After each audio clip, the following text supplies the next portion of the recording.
What is going on, guys? Your boy Joey Shake 72. We have a live stream. The draft is finally here, and I got two special guests with me that are Eagle content creators. Why don't you guys introduce yourself? Tell everybody about your channels and what's going on. Yeah, it's your boy Joe Castro. Okay, I was like, I don't know who wants to go first. But no, yeah, it's your boy Joe Castro, a.k.a. Philly Fresco. Philly the podcast. You know what it is. Come check us out. If you don't know who we are, come check us out. We do our thing. Yeah. Sure. Yeah, and I go by PhillyFoothills. I rock out here in Cali. We got the Nest Out West. It's the Nest Out West. Come check me out on YouTube. Definitely. I'm always rocking Eagles talk, pumping out lots of videos. So yes, very, very humbled and happy to be here, Joey. Thanks for bringing me on. No problem, guys. I've been trying to get something together for a while here, and I thought today would be the best day because I'm actually doing 3 more streams this week, which hopefully by Saturday I'll still be sane after this draft. So I want to talk about this draft. I want to get straight into it. I just want to hear from you, both of you guys, just the mindset of going into this draft. How are you feeling the night before the draft? What are the names that you're hearing? Because obviously today is the worst day to look at articles because things are going to be flying out of the internet already. So, what do you guys think about the just how you're feeling going into tomorrow? How do I feel? I think it's one of the weirdest drafts because it's like I'm already upset that we moved back, right? And then you look at 12 and there's a lot of players that honestly, like, I would love to have. There's a good amount of players that at 12, can honestly still be there, and I would be very happy with. Now, the dilemma that I feel like every Eagles fan faces, and I'm sure everybody can agree with, is that we don't necessarily trust the person that's going to be making that decision at 12. So that's where my dilemma is. You know what I'm saying? Like, I am, optimistic about the players that are going to be there. I do think that we're going to have an opportunity to get a great player, even, deeper in the draft. I think there's a lot of good players in this draft, but I don't trust Howie. So that's kind of like where I'm at right now. I'm like on the fence of, I want to be optimistic, but I have that one hang up right now. No, definitely. Ness, what do you think, bro? I mean, I'm along the lines with Mr. Castro. I mean, definitely can't trust Howie any further than I could throw him. Nervous about that, obviously. But I do think we're gonna, he's gonna have talent in front of him at 12, and what I'm hoping that he goes corner, whether it be Surtain or Horn. I'm probably more on the JC Horn side, but I'm hoping that's where we go. I feel we really, really need a corner, especially one that can play on the outside. And I think we can't miss with either one of those picks, really. Yeah. No, like to go into this whole thing, I think the names I've been really hearing today, I've been hearing a lot of Jalen Waddle today, a lot more than Devontae Smith. I've been hearing a lot on Jalen Waddle today, so that might be the receiver that the Eagles might move up and go get. Devontae Smith, obviously, I think they would take either one of those guys regardless of where they're at. But regardless, you really have to, depending on how this board drops, you have to move up in front of the Cowboys and the Giants because obviously to the Giants, it's just a luxury pick at this point with a pretty loaded roster, and the Cowboys, we kind of linked maybe a pass rusher, maybe going after one of the 2 corners, the top corners, which would probably be the smart idea as well. But the Eagles could have some trade-up options. You have 11 picks in this draft, okay? There's no excuse not to move up in this draft. There's really no excuse. And to be honest with you, do you guys think that if you have a chance to get one of the top premier wide receivers, especially this draft, I mean, would you give up one of those first-round picks? Because you could have 3 first-round picks for 2022. What do you guys think about all that? I mean, I've said before in one of my videos, if we're going to move up, like it would make sense to me because when that trade happened, it was like, all right, what's the next thing that's coming? Because, like, why would you do it so early? Because it feels like, something more has to, what's the next shoe to drop, right? Like, where's the next domino coming? But it's like nothing happened. Now we're going into the draft. Maybe it's the package of Ertz, because why did we wait on Ertz? There's a lot of questions that might be answered in a trade. So, like, maybe they said, we're really not going to get Chase if he gets to number 5. That they're really looking at the Bengals as that one team that's really holding them back. And maybe they're saying, we're willing to give up Miami's pick. We're willing to give up our pick. We're willing to give up Ertz. And hopefully that's just enough to get us up to 4. Maybe that's the mindset. So that's the only trade that I could really live with, though. Because realistically, I don't want it. I would go crazy if we traded up for a quarterback. I would obviously don't want to see us go trade up for somebody that I realistically see can drop to us. Like if we go up for a Kwity Paye or an Elijah Vera Tucker, I would lose my mind for somebody don't move up and reach. If you're going to move up and get somebody that and basically the whole rest of the NFL seems to really know that this is the guy, Jamar Chase. I mean, people are infatuated with Kyle Pitts, and I've said on my channel, I don't necessarily think he's going to go in the top 10. I do think he's going to drop out of the top 10. Maybe he goes to the Cowboys, maybe the Giants. I just don't think if you have the wide receiving class that you do have, because we like obviously Jamar Chase. People love Devontae Smith. People love Jalen Waddle, and rightfully so. Jalen Waddle realistically was probably going to be what Devontae Smith is right now had he not gotten hurt this year. I mean, he was on pace to do some crazy things this year. Obviously, he did get hurt, so we are where we are. So, it's just if you're going to trade up, make it worth it, because you can go get the best player, top 3 player-wise, positional-wise, in this draft, because realistically the first 3 picks are probably going to be quarterbacks. So that number 4 picks becomes kind of your first overall pick, right? Because it's like you have the choice of whatever you want. So if you're going to trade up, you have to make it count. And it doesn't make sense to go up to 9 to get somebody like Jalen Waddle unless he's the only wide receiver there. You know what I mean? Unless it becomes one of those things that you're like, damn, I'm really not going to get this guy.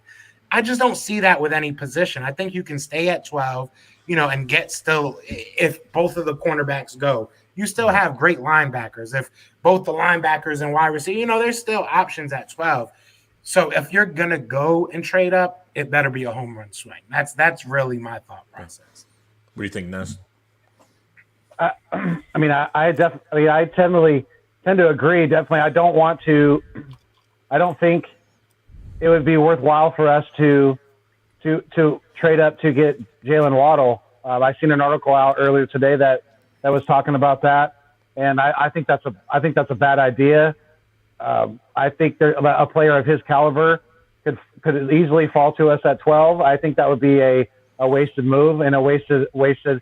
I know more than likely if we do end up with 3 draft picks, we're probably going to trade one of those away somewhere along the line, because it would be kind of unprecedented for a team to pick 3 times in the first round. It's not like it hasn't happened before, but it's just not very common, and I just think that it could be it's definitely it's good draft capital to have, and it's going to be very, very interesting, because if Devontae Smith is there at 12. That would be a great pairing with Jalen Hurts. They have that chemistry already. They have that history of playing together.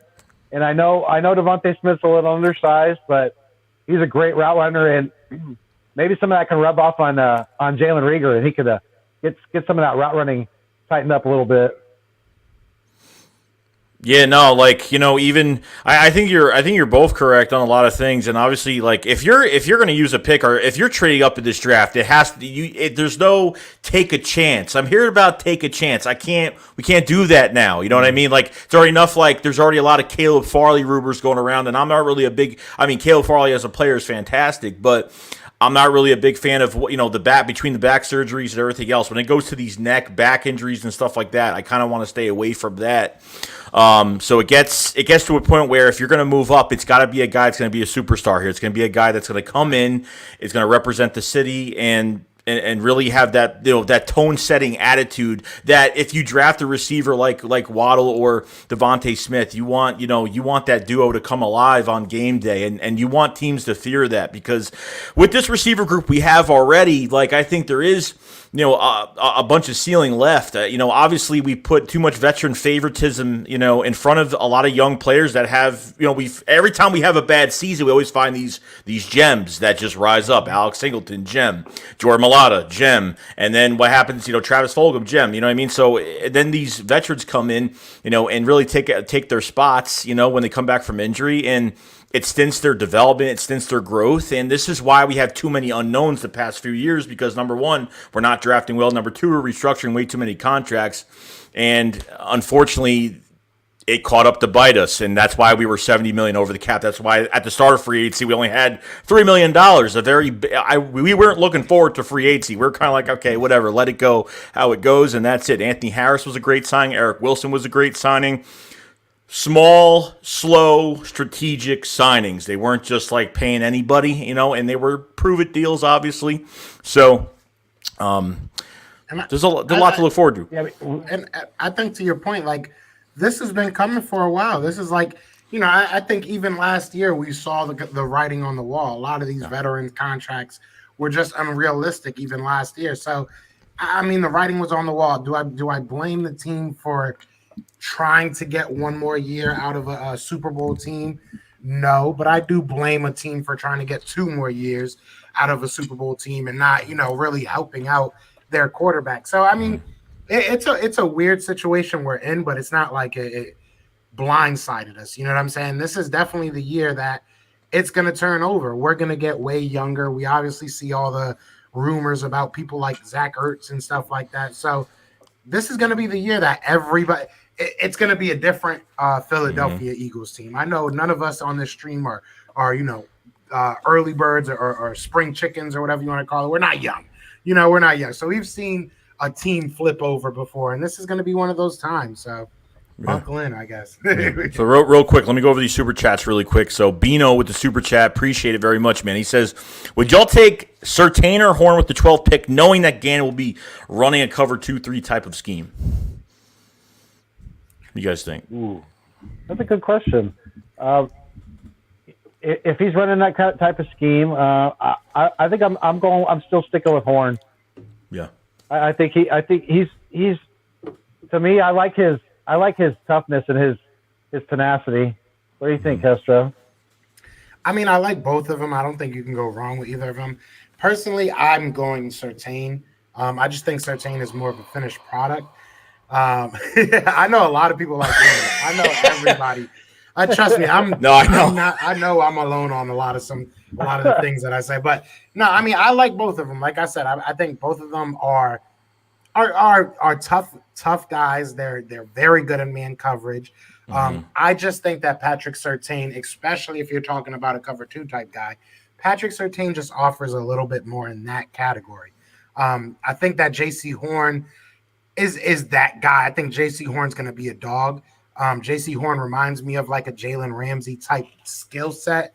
Not necessarily saying he's going to be that guy, but he's stronger. He's fast. He can run with just about anybody.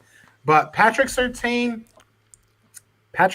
just he is born to be a cornerback. He really was. He came out of the womb covering his father. I think that's really what just puts him over. And when you see, like I said, I think that both of them are great. So I don't want to sit here and act like, Surtain is miles ahead of either of them.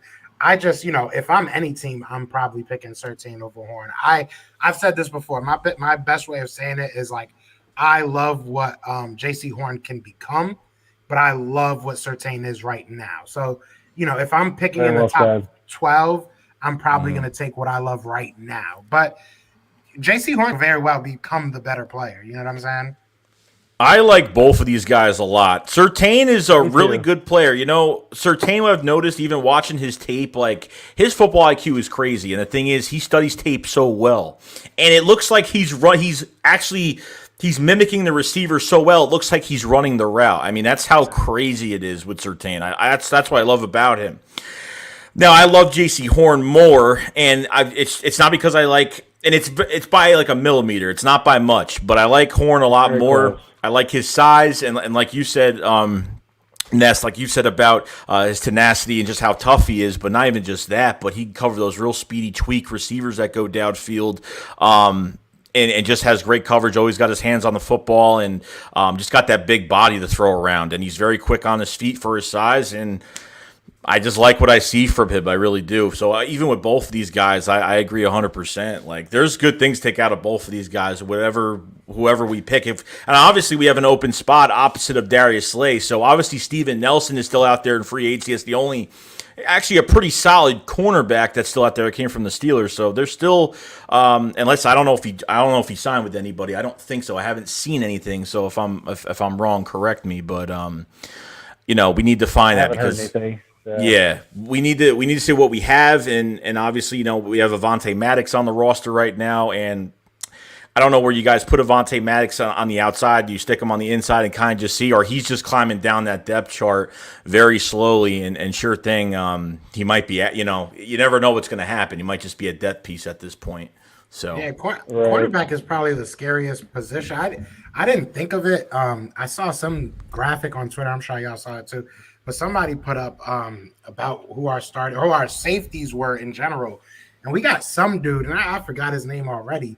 Never heard of the guy. Never heard of the guy. And I love the Eagles. I try to keep up with I had our punter on the, you know what I'm saying? Like most people didn't even realize we had a punter. And you know what I'm saying? So I try to keep up with who's on the team.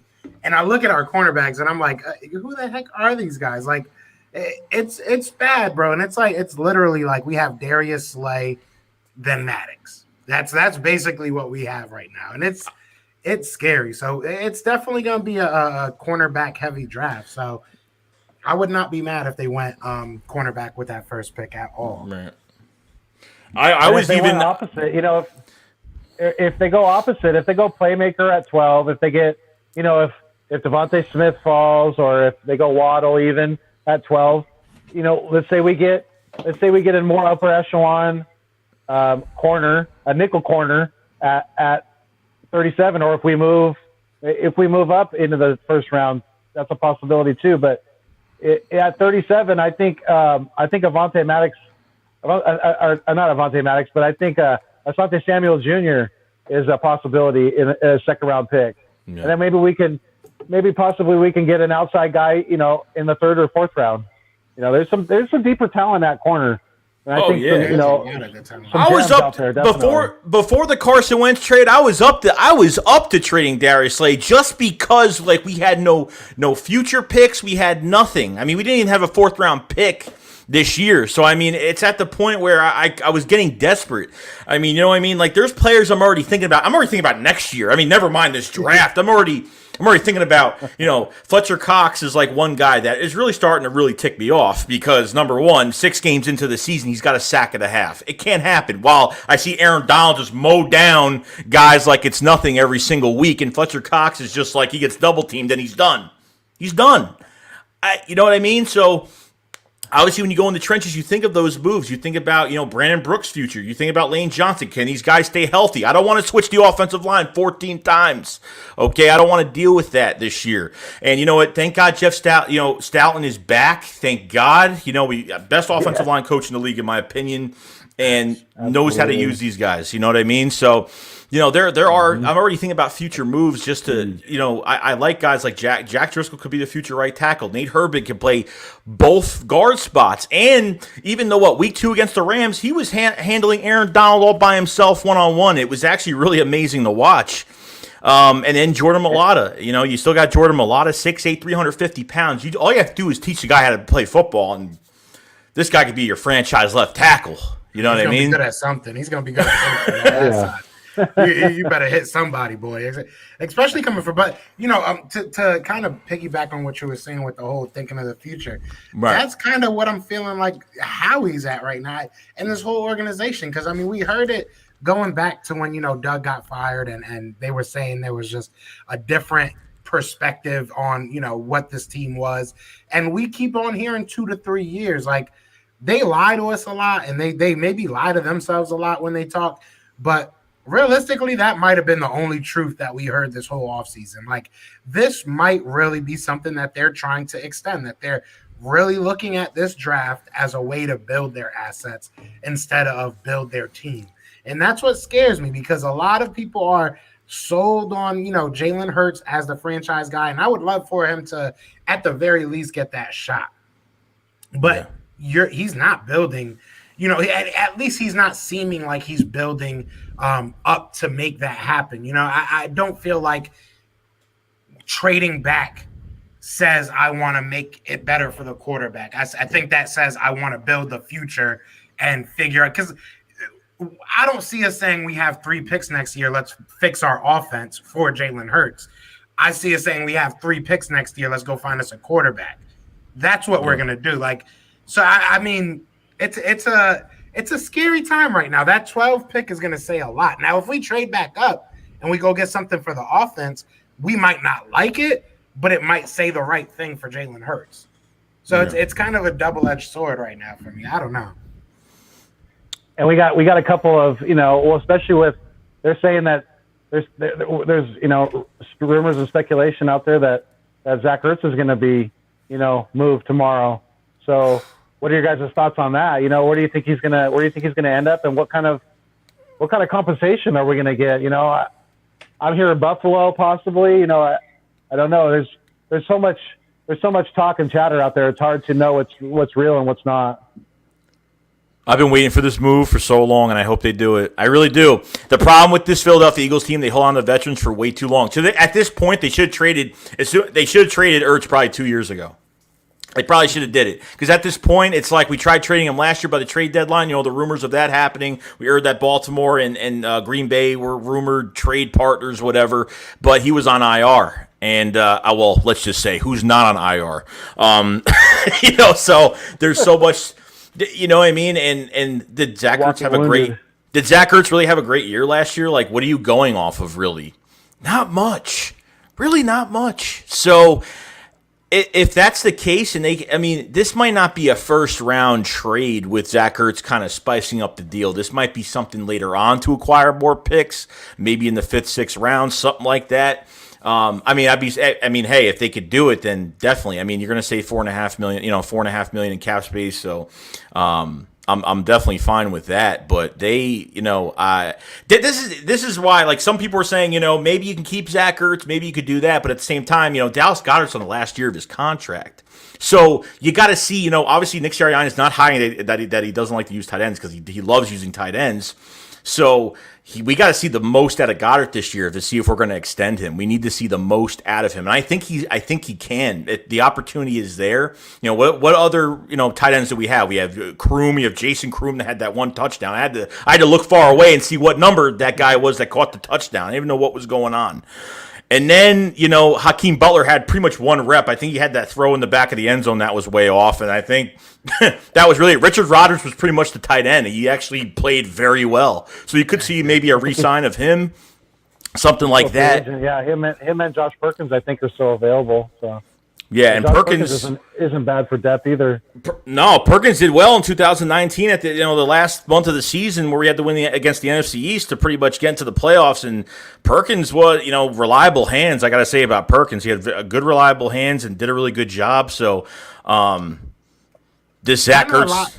Go ahead. I know a lot of people aren't mocking them to us, but there's a lot of good tight ends in this draft. Throughout that, I'm not saying. Kyle Pitts is just not. I don't even want to put him on the tight end ranking, because that's not what people are looking at him as. Right. So that's really not fair to say other than him. But if you look at Pat Fryermuth, Evan Jordan, there's Trey McKitty, I think is Peterson's son. Doug Peterson. He knows the offense. Oh, no. There's a lot of good tight ends out there that might even go undrafted because of the, amount of good talent there is in this draft. So there's a lot of different ways we can go, but you gotta with Ertz. It's just, honestly, I'm gonna probably be the pessimist, and here we go with another take that nobody's gonna believe with me. But I wouldn't be surprised if he doesn't go anywhere, man. Like, why wait on the draft pick or why not wait on a draft pick, but you wait on a tight end? What value are you accumulating with Zach Nothing. Ertz right now? Nothing. Like, what was the purpose in waiting? Good Maybe point. you just don't have any offers. Maybe you just can't off him. And maybe that's why you're saying, oh, he's definitely going to be gone. We're definitely going to be able to get rid of him because you can't. You know, we've seen this time and time again in the offseason where we're throwing out our own news stories to try and spice things up. With Carson, we can go right back to Carson. I mean, we were supposed to get like 3 firsts and a carriage, or you know what I'm saying? We were supposed to get everything for Carson at one point. So maybe we're spitting in the wind again. You know what I'm saying? We're trying to make some news that's not really there. It's easy to say we were going to get 2 first rounds for Carson. It's easy to say that, but how does the league look at him?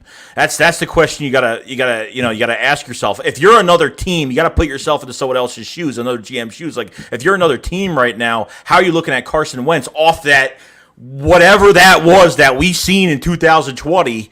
Okay, that was real pathetic. It was inexcusable, and all of a sudden he goes to the Colts, and there's so much coming out on him now. Right, Frank Reich was really the only one out there that really looked at him as a gem still. I mean, everybody else was, looking at him as a big question mark. I mean, you can say the same thing about Ertz. You have to ask the same questions about Ertz now if we fast forward. So it's like, who really, look, I mean, I love Zach Ertz, and I said this yesterday when we were doing our lives, and I think everybody got a little upset about it. But look, I mean, the tight end position is changing. You know what I'm saying? Oh, yeah. Zach Ertz is not on the right side of his I think he's about 30. He's not George Kittle. He ain't Travis Kelce. You can't move him around like you can to everybody, and he's not an elite blocker. So it's not like you're sending him out there as you're only as good as what you're. What is it? I don't know though. But either way, this is what you've done for me lately, right? This is what you have, and lately you ain't done ish. You know what I'm saying? Like you kind of gave up. Like we were really like questioning your heart last year, like which I think maybe a little bit unfair because he seemed to have hurt most of the season, but still like it's not a good look. And as time goes on, all you're doing is losing value. You know what I'm saying? Like a draft pick that does nothing but gain value as time goes on and you learn about these players. A player doesn't. I mean, especially in this type of situation, like it's one thing if he had his breakout year last year, he didn't, and it's like. The worst thing about it, for me at least, is that you had to have seen this coming. Like, you drafted Dallas Goedert as what? As a backup? You drafted a backup in the second round? You had to be ready to know that he was going to take over at some point or want him to take over at some point. So it's like, I don't understand. One move doesn't justify the other. One move doesn't connect to the other. So it's like, you should have saw this coming. So the more you hold on to him, the less I just think you have any offers. Like, so I really just, he might not go nowhere. We might not be able to get rid of him, which might not be the worst thing, to be honest. I still got love for Ertz. and teams are just going to wait until post-June, and that's it. We get rid of him, and then teams will go after him. Because a month and a half ago, I remember on NFL Network, they were like the Eagles said they are not releasing Zach Ertz. They are going to trade him regardless. They couldn't even get a 3rd or 4th round pick for him. Not even a 4th round pick.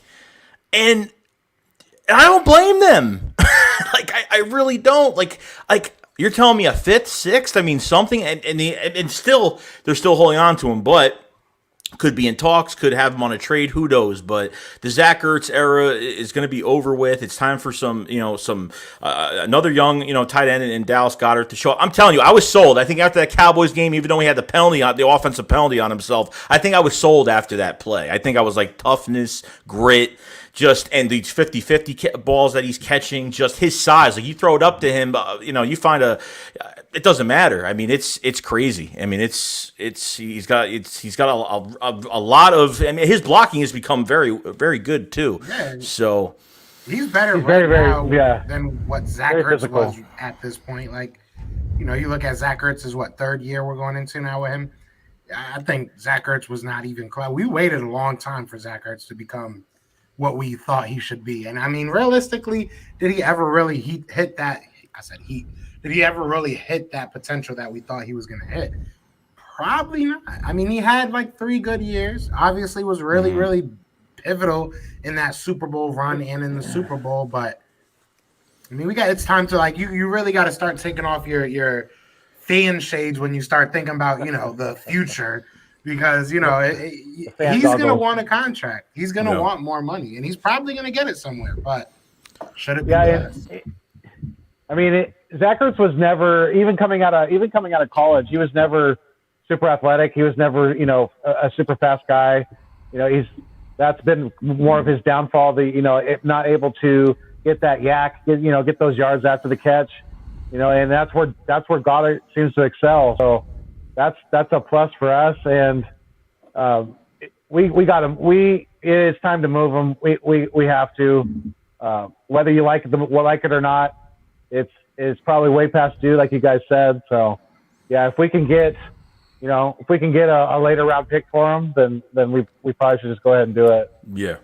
Let me cut everybody off real quick. So we have 147 people in the chat, guys. Appreciate everybody being here. If you guys haven't liked this stream, like it up. Guys haven't subscribed to the channel. We go through Eagles news all year round. The grind never stops. And with these two guys in front of me and the Nest Out West and Joe Castro from Philly the podcast, the grind never stops. If you guys have not, please subscribe to their channels. You will not be disappointed. They put out constant news. I mean, every time I go to my feed, there's always something there, and gotta watch it. So please, if you guys have it, go to the description below. There are links, all the links for everything are down below. Subscribe, do whatever you got to do. Please check them out. I do appreciate that.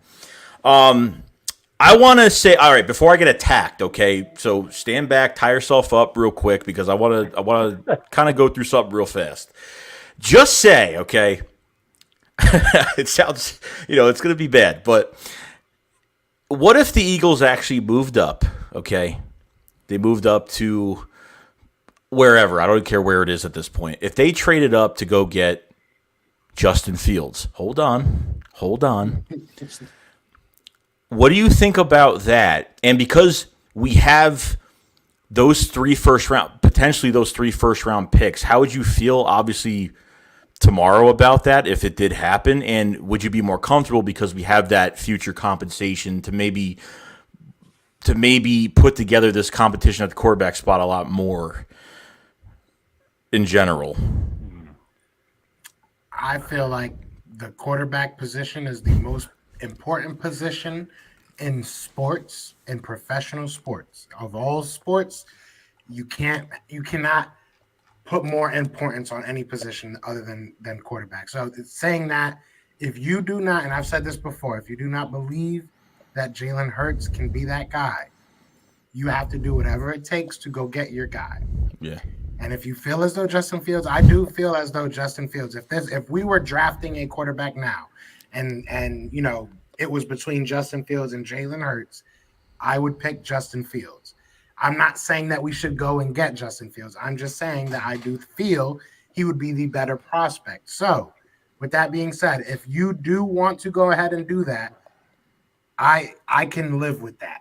It's gonna suck, and it's gonna be like, damn, we're doing it again. I'm not gonna lie.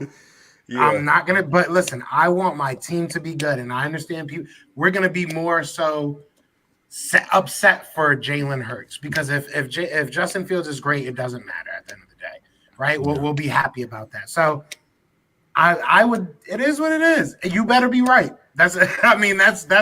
I'm gonna go crazy in the moment. Don't get me wrong, but you better be right. You better be right. So it is what it is, I guess. I mean, yeah. I don't even know how to. Yeah. Before real quick, just go ahead. Go ahead. You're good. I was just going to say I wouldn't be able to swallow that, because, especially after drafting Hurts in the second or so early in the second round last year, and with you accompany that with the fact that we don't know what Hurts is going to be able to accomplish under Nick Sirianni. We have no idea. It could be an absolute perfect match. We could steamroll through the schedule this year and surprise a whole lot of people and win a lot of games. We just don't know that, and I don't there's no way we could judge that from last year, especially with the shit shambles, of the team, especially with the offensive line and the coaching and everything like that. So last year with the little bit of time that he did get. So, there's just to go draft a quarterback again. I mean, let's say we do that. Are we keeping Hurts? Are we trading him away? Well, that's a whole nother conversation, I guess. Yeah. But you also have to look at next year, though. Like, I don't mean to cut you off. I'm sorry, but no, you're good. You gotta look at next year's quarterbacks too. Like, if he does suck, then what? Like, quarterbacks hold their value a little bit more than a 25th pick. You know what I'm saying? Like, it's going to be a lot harder to say, we don't have a quarterback now, so let's try and move up. We're going to have to give up a lot because Miami's pick's not going to be great.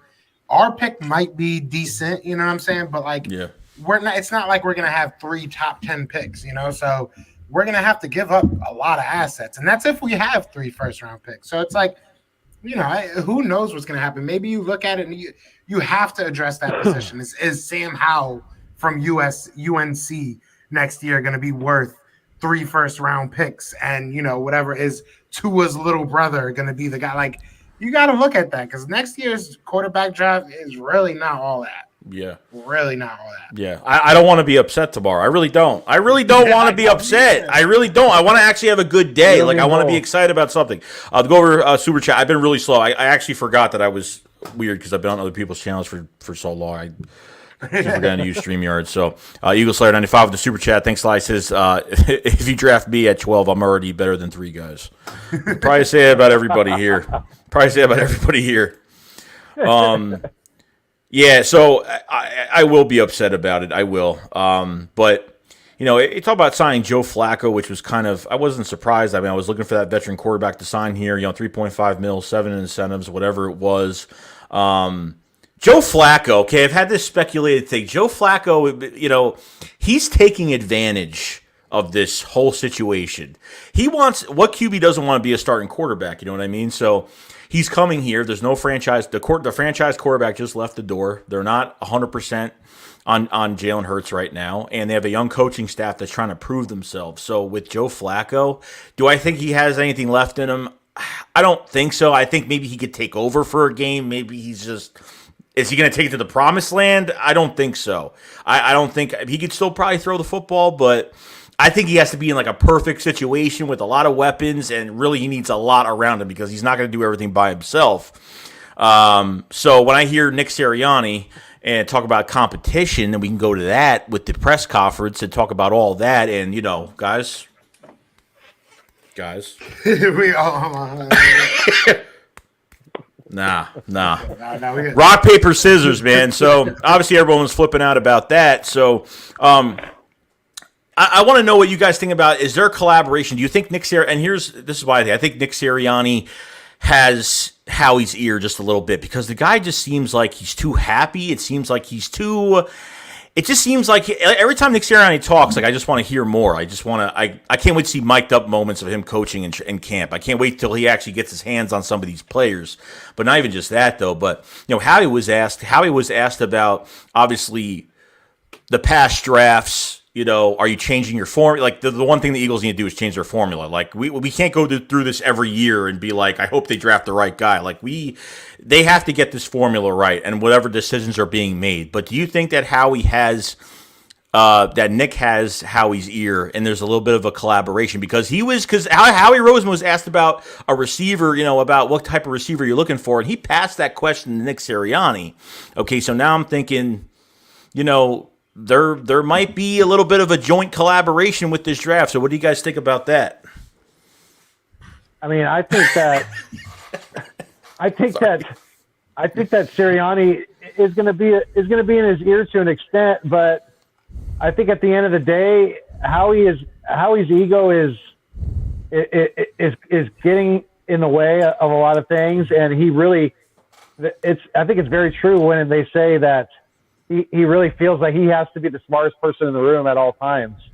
And I think when it's all said and done, Howie's gonna draft who Howie wants to draft, and that's what scares the shit out of me. Yeah, no, I want to think that. I want that to be the truth. I want it to, but like, no, I really don't think so. Because I watched, I saw your Yeah. stream last night. I was watching the stream with you and Philly Mike and all them last night, and I was kind of listening on, and you guys were saying that, there's really not much. There's a spider.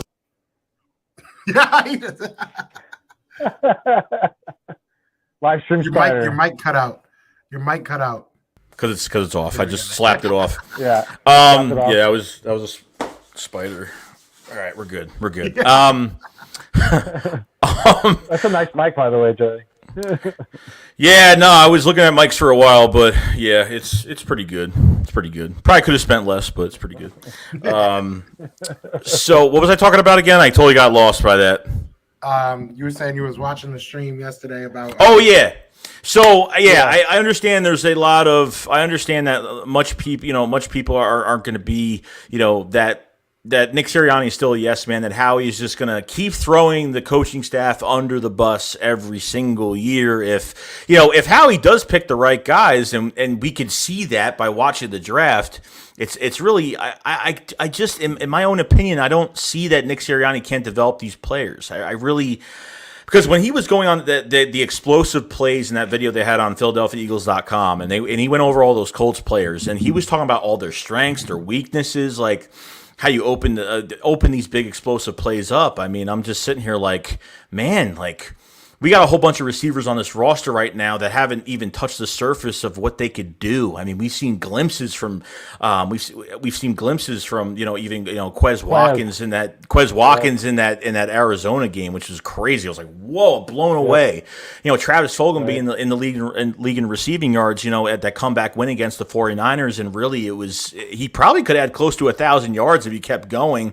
And John Hightower, some drops beginning of the year, but he was running the same routes. It was like go routes. I feel like he was running the same. They were just throwing deep. They were kind of using the wrong guys to throw deep to. I don't know. I think you could work John, Hightower, middle of the field. You could do some different things with him instead of just like, hey, just go down and I'll just throw you it. Just throw it up.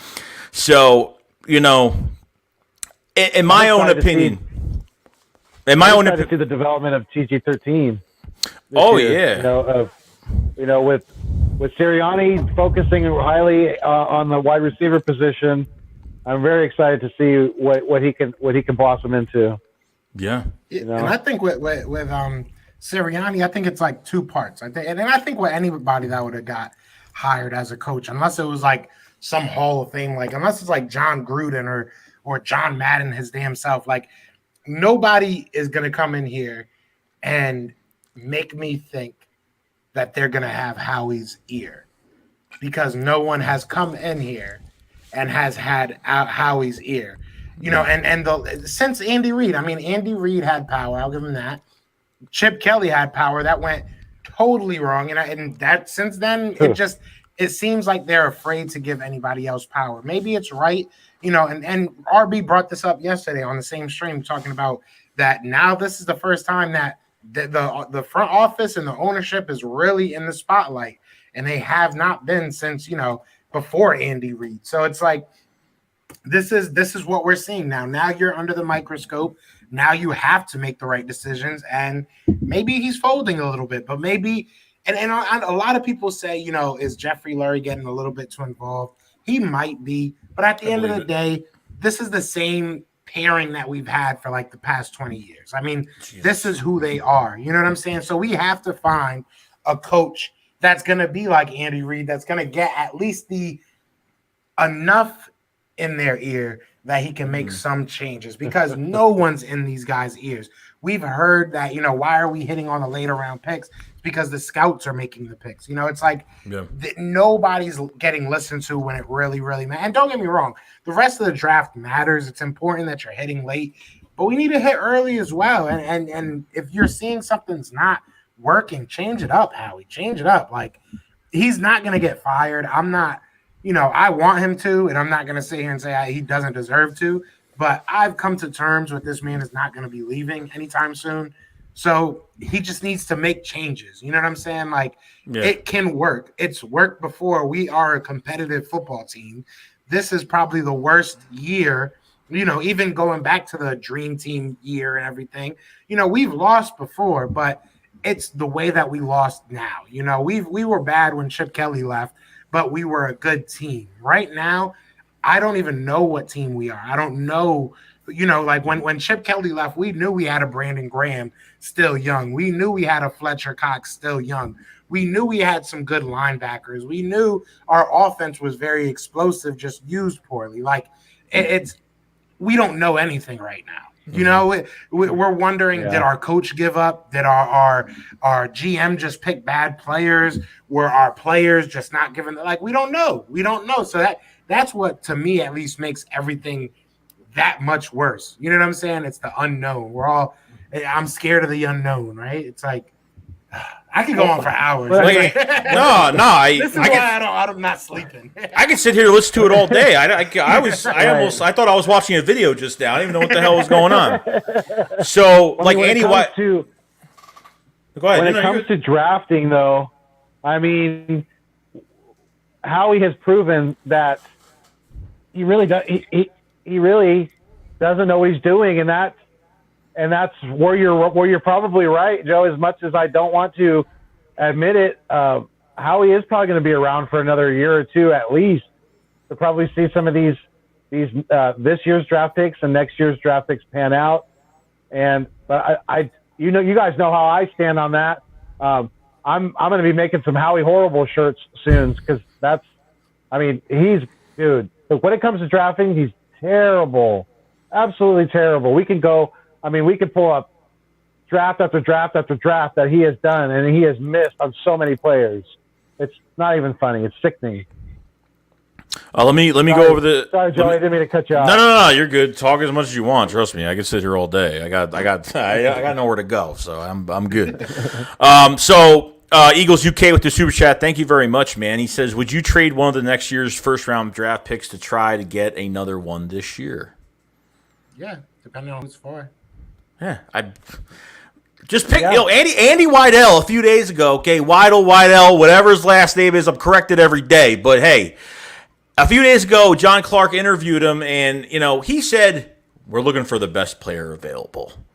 So I'm sticking to that word because I'm clipping that. I'm going to clip that, and if this doesn't go the way it goes. If I see other guys, if we're at just say we stay at 12, we don't even move up. If the draft board goes the way it goes, like I look at, to me, like I don't trust staying behind the Cowboys and the Giants. I really don't. Like I want to get out of there. I want to escape. I want to punch the wall and just get out of there because I feel like I'm cornered. I feel like the Giants and the Cowboys are going to hear some rumor about a player that we want, and they're going to pick that guy, and then it's going to mess us all up. That's what I think. But when it comes to Howie Roseman, I don't know if this is for his job, but whatever they're doing, they got to change their formula and how they're drafting. I mean, this is why I don't get how you hire a new coach in Nick Sirianni. He's just going to be like sitting on one side of the office, and Howie Roseman's going to sit in his side of the office, and Nick's going to come in and say a few things and then just leave, and then he's just going to do what he wants. Howie's going to do what he wants at the end of the day. I just don't see it. I just don't see it. Like I get confused about it all the time. I really don't know. I really don't. So I mean, and obviously gaining the pick next year in the first round from the Dolphins was big, and that was a big part of why Howie moved back. I totally understand that, but I also think that he did it to kind of simplify things for himself. And I said that in one of my videos that I think he was trying to make because at 6, he's going to have a mountain of options in front of him, especially if 4 quarterbacks peel off, in the first 4 picks. Even if only 3 peel off, if we would have stayed at 6, Howie would have had a lot of options in front of him and a lot of ways to piss off the fan base, I should say, and miss like a lot of people are fearing that he's going to. He said, let me piss everybody off a month early, get it out the way, and then maybe you guys, you'll calm down by the draft time, and then I'll piss you off again. Yeah. No, It's a real yeah. like toxic relationship. You're gonna have a riot. Now. You're gonna have a riot in front of the NovaCare complex. No joke. Like it's gonna happen. It's gonna happen. Literally. 170 people in the chat, guys. Appreciate everybody being here tonight. I didn't think a lot of people were gonna be here tonight, but I'm glad that people are showing up and showing their support. If you guys haven't subscribed to the channel, guys haven't liked the stream, like the stream up. If you guys have not subscribed to Philly the podcast, the Nest Out West, both Eagles content creators that put in a lot of work, guys. Trust me. Once you subscribe, you're always going to see a video pop up on your feed. So I do appreciate you support both of these guys. They work really hard on their channels, and I hope in the future we could do more work together because I'm having a lot of fun right now. It's a lot of fun. So Sloppy Joe, Sloppy Show. I love this guy's name. It's so catchy. So with the super chat, appreciate it, man. He says, "Hear me out. A second next year, a second this year. Dillard and another pick, maybe for the Ravens. 2 firsts this year. They still owe us for Lamar." That's facts, though. They do. That is facts. No, they gained the extra pick too they gained that extra pick from the Chiefs, right? Because they traded the offensive lineman just the other day. So yeah, the Ravens have some draft capital to play around with, and yeah, Dillard is another player that's definitely could be on that trade block. You know, he's going to be kind of on the out at tackle, especially if Mulata, with going forward, and if Lane Johnson's able to return healthy and strong, but that's a big thing with Andre Dillard. Are we going to be able to? Is he possibly going to be able to convert to guard? That's a big question mark. And I've also heard that Isaac Salamalu could possibly move to center once Kelsey's gone. So that's we're going to have some flexibility on the offensive line. That's for sure. Yeah, I think you keep all the flexibility you can, especially youth, on that offensive line. I've heard a lot of people saying, let's get rid of Dillard. I'm good. Like, we can wait. We have a 5th-year option on him, too.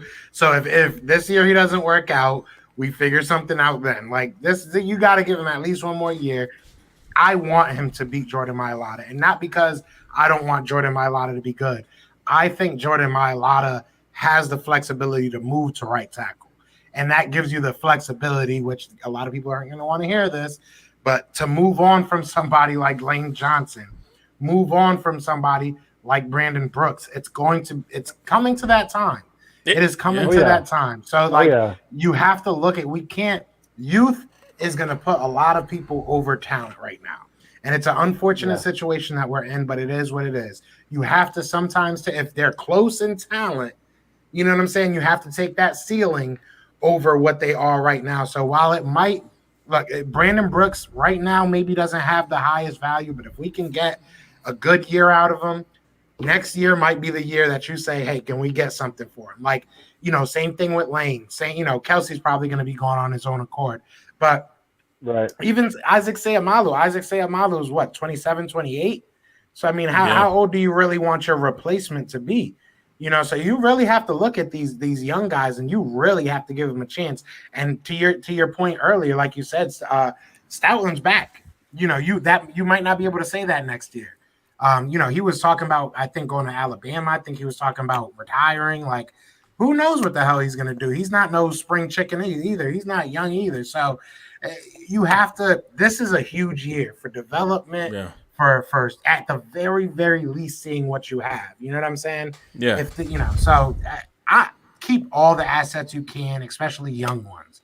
Because this is not the year to just give up on young guys. You feel more comfortable. You feel more comfortable having Jordan Mailata because, number one, he didn't play college football. So what you could say is, like, take advantage of switching him all over the place because he didn't play left tackle in college. Like, he was a rugby player. So, I mean, take advantage of, put him around at different positions. But Andre Dillard, like, if he could show something, then good. But it's already enough his body really can't hold in the NFL. A few reps at training camp and he's already out for the year is not a good sign. You know what I mean? So when you draft Andre Dillard, obviously with the veteran favoritism in place, and you put Jason Peters in front of him. So with Andre Dillard, he's got 3 starts, 1 at right tackle, which they shouldn't have even done. Killed his confidence from that game. He got ripped apart. And now you're dealing with a situation where that's another first-round talent that you can't develop because of how you're using these players, and they should be on the field. And, you draft someone in the first round, they should be on the field. And, obviously they didn't do that. Right. And that's the issue.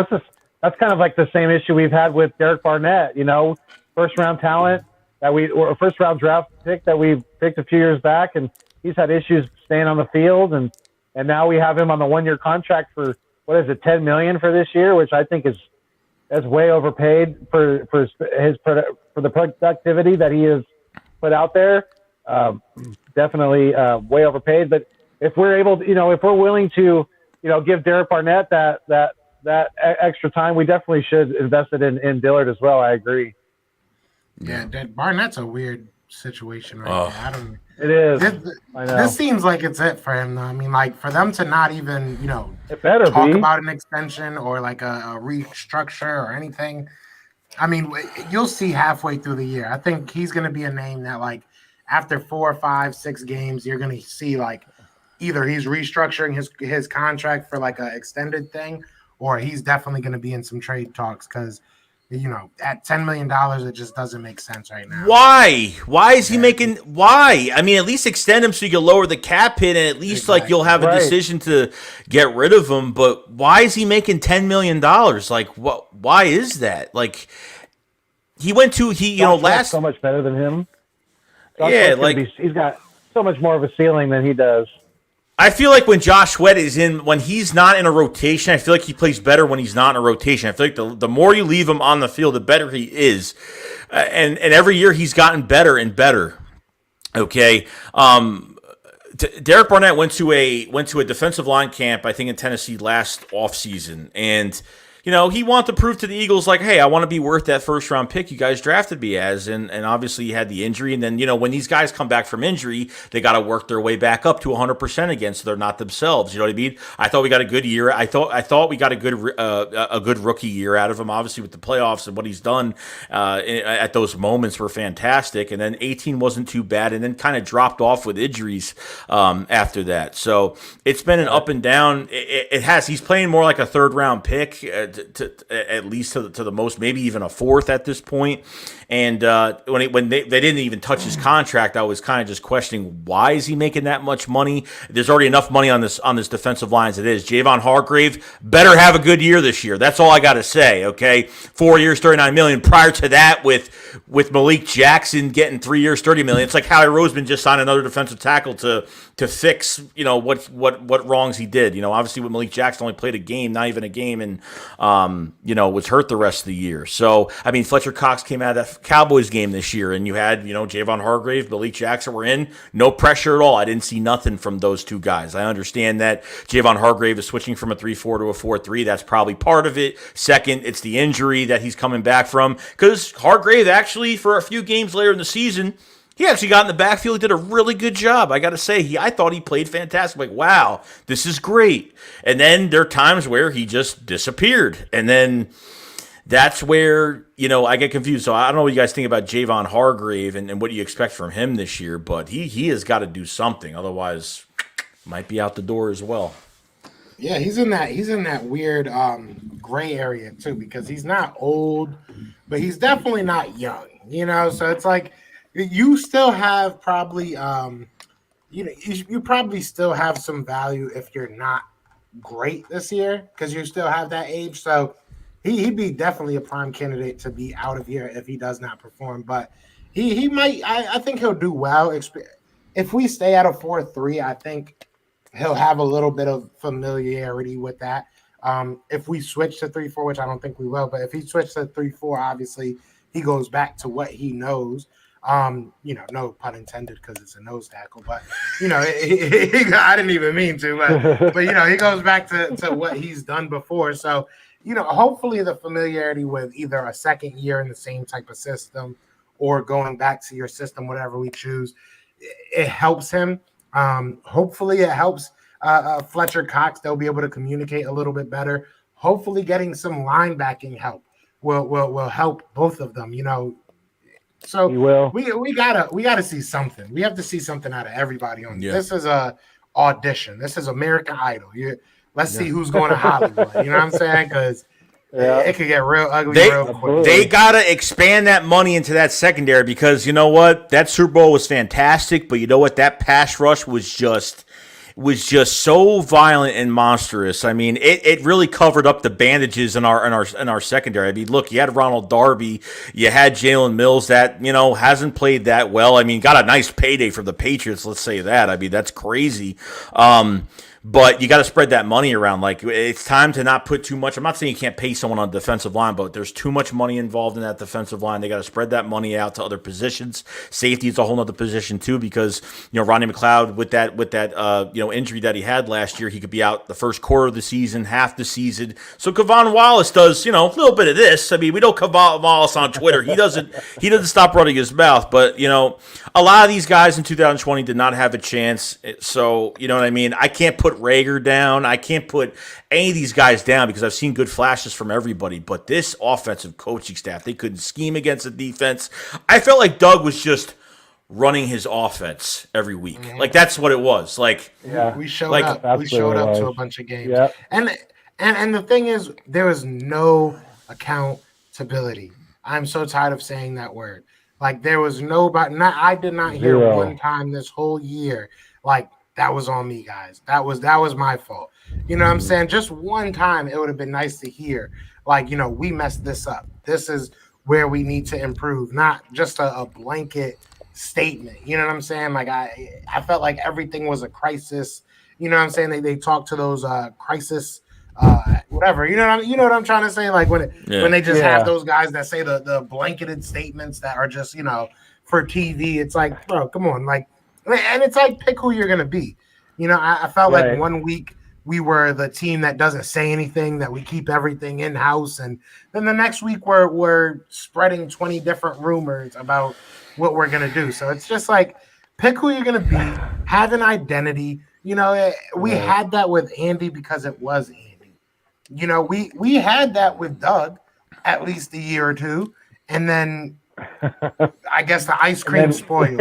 Once the ice cream melted, everybody stopped liking each other. But I don't know, man. We need to get back into that honeymoon phase. The excuses every single week, man. Every week. Yeah, going back to the defensive line talk a little bit. With Hargrave and Cox, that health is going to be a big issue with them going forward. It's going to be a big thing to keep our eye on, I should say. Because they are getting older, especially Cox. He's had his health issues, and Hargrave coming back from his injury last year as well. Too dealing with that. But that's where a lot of I've been hearing a lot of Eagles fans respond to the talk about us drafting Christian Barmore out of Alabama at 12, and I would be okay with picking him at. If we moved back a few spots, if we moved back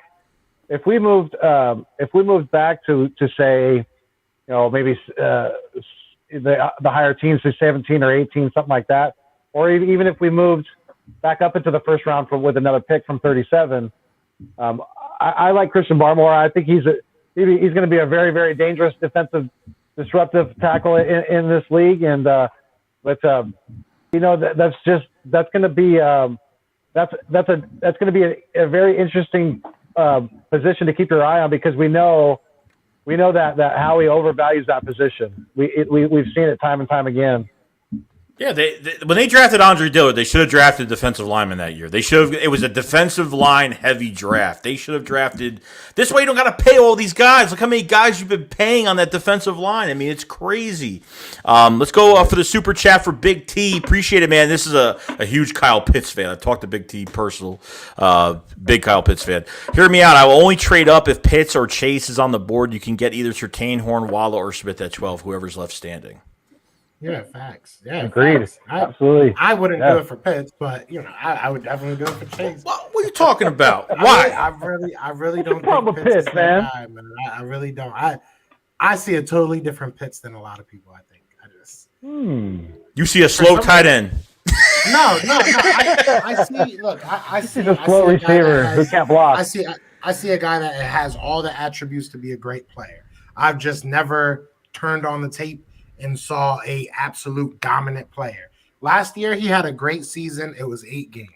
The year before that, he had a really good season for a tight end. I'll give him that. That's kind of it. Like, I mean, that's it. That's it. I mean, can he run fast? Yes. Is he big? Yes. I mean, there's a lot of people that are like that have not panned out in the NFL. So, Joe, who's your guy, Joe? Who's your guy? Would you take Devontae Smith over Pitts? No. If I'm at 12 and Pitts falls there, I'm very happy with that pick. If I'm at 6, if I'm moving up to 4, I don't think Pitts is worth all that. If you're doing it for Chase, I definitely think it's worth it. If you're doing it for somebody like Micah Parsons, I definitely think it's worth it. If you're doing it for somebody with a proven track record of being that dude, I definitely agree with it. I mean, I like Pitts, and I know I'm in the minority with this, but I've been saying this from like the get-go. I like after watching his tape and like actually looking at this kid from like his high school on, he's just with all that size, he's just never been that dude. Like DK Metcalf has been that dude, was that dude in high school, and he was all right in college and everything. Didn't have crazy production, but he was good. You saw, like, I don't know, man. They did a lot to make Pitts great, and he had a great junior year, but it was 8 games, and I just think it was a little bit overblown, and I don't think he has. I don't think he has the proven track record that a lot of people in the top 10 do, to be honest. And tight end's never a position of need. I mean, I don't think anybody's really going out there saying we need a tight end right now. Like, a tight end will make us a Super Bowl team, like, especially in the top 10. So, I mean, that's just my opinion. I could be totally wrong. I probably will be. He probably will get picked number 1 overall, just because I'm saying I don't think he should be top 10. But, you know, it is what it is. Yeah. We'll see. Yeah, that's I respect it. I respect it. Look, like if we don't get Kyle Pitts, it's not like Kyle Pitts is my guy. And if we don't get him, I'm going to hate this draft. I'm not that kind of guy. Like, look, yeah. I'm excited about everybody. Like, if they have a chance to get Jamar Chase, oh my God, yeah, then go do it. I'm happy with Devontae Smith. I'm happy with Jalen Waddle. I'm happy with any of those guys because it's going to make that trade back much sweeter in the end. You know what I mean? Because even when we traded back, you know, we were kind of down. We're like, why? But I think there was an offer on the table for the Eagles, and I think, you know, there was an offer, you know, taking a first-round pick. And not like you're moving back to the 20th overall pick. You know, you're moving back to 12. You can easily get back in the top 10 and make some moves. So I think getting that first-round pick was more of a future, kind of like a future setting with that trade back. And I think that's great because at this point, unless Carson Wentz gets injured or, you know, the Colts make the playoffs, we get the first round pick from them, or, you know, if Carson Wentz plays 75% of the snaps, you get that first round pick. So, I mean, I don't see the Colts benching Carson Wentz. I just don't see it happening. I feel like they're going to roll with him regardless and see. You got to see what a player, how a player deals with adversity. Obviously, we saw what he dealt with when he got benched, because he pretty much quote unquote called it quits after he got benched in Green Bay. So I mean, it really comes all down to you got to go get that dog in this draft. You really do. So I can't wait. It just sucks now that we're picking behind Dallas and New York if we stay at 12. You know, it just sucks because, you know, Jerry's gonna screw with us somehow. He always does. Yeah, facts. I can't wait though. I hope they do. Go get yourself another offensive weapon, man. Go right ahead. I've been saying that too. Dallas is dumb. Like, I mean, if they take Kyle Pitts, I feel bad for Kyle Pitts. Yeah, I feel bad for Kyle Pitts if they take Kyle Pitts, because he's going to be replacing their number 4 option, because that's what they want to do it for. They want to replace Michael Gallup. So go ahead. You're drafting a slot receiver at number 10. That makes absolutely no sense. No. I mean, but that's what we can't do either. We can't draft replacements. You know, like I don't want to hear we got Rashawn Slater because Kelsey's leaving soon, or because, you know, somebody's leaving soon. We're not going to be, hopefully, in the top 15 very much these next coming years. Go get yourself a top 15 talent, no matter who it is. You know, prove Andy Weidel to not be a liar for once. Like, just, you know, I'm tired of being lied to. I feel like we're in like a really toxic relationship. I'm telling you right now, since Weidl said best player available, quote unquote, if I swear to God, if I see another player that's higher than what they drafted, I don't even know. I really don't. And literally, you just wasted a pick for. I mean, I don't know. I have no answers. I really don't. I have no answers. But Sloppy Joe Sloppy Show with the super chat. Appreciate it, bro. He says, are we still going to go as hard at rotating guys in and out of the D-line under Gannon? I think so. I think with Coach Rocker, he's got that experience, and he knows that you keep fresh guys out there. You keep that good strong. You're able to keep that good steady pass rush, and also able to set the edges as well. Yeah, we'll see. I don't know. I don't know his past. I don't know what Rocker did where he played before. So I know that prior to the season we were one of the very few teams. I don't want to say only because I don't know for sure, but I know we were one of the few teams that did a rotation at least as deep as we did. So I don't think it'll be as deep. Honestly, I don't think it should be. I mean, we spend a lot of money on our defensive line. A lot of money. And I can understand it on our offensive line because that's it's just one of those things. You know what I'm saying? You gotta, if you're gonna build Fort Knox, you want to make sure the walls are strongest first, right? So I get that, but I get that, but the defensive line, bro, nobody else has 20 guys that they're paying over 10 million. It just doesn't really make sense. You go get your 4 dogs, you get a 5th and a 6th that can go and rotate for the whole team, but you don't need to be 4 deep at defensive tackle. Right. 4 starters deep. It makes it I'm cool with having Fletcher Cox, Javon Hargrave, and then Hargrave. Hassan Ridgeway. Ridgeway. Hassan Ridgeway. And stuff like that. You know what I'm saying? I'm down to have rotational guys. We don't need Malik Jackson, who should be a starter, who's not even going to see the field for 70% of this time. That just doesn't make sense to me. You play your best players, and I feel like we need to start getting back to that because fiscally it makes more sense. It saves you more money. And just player-wise, just let these guys – some people do respond to that, rotation, but some people just want to be on the field. I think if you put Chase Young into a rotation, he would hate it. He would hate it. Real talk. Most people want to be out on that field. You know what I'm saying? As they should. Yeah. Right. Well, and that's what really excites me about this new coaching staff too, is because a lot of people are nervous, with the coaching staff being so young, but the two really important positions, offensive line and defensive line, we always know you win in the trenches, especially later on in the season, when the weather gets nasty and things like that. But the two line coaches are older. They're both 50 plus, so they're experienced and they know what they're doing. So yes, it was a blessing to get Stout back, and Coach Rocker is going to do good things. And I'm really excited to see what Josh Sweat does this coming year. Josh Sweat, he's a really exciting talent. How old is Josh Sweat? I don't even know. I think he's 20s. I want to say he's 25, 26. Let me check right now. Don't quote me on that, though. I hope he's young. I hope we didn't just waste all his youth. That's what I'm saying. 20. Watch him. 24? Okay.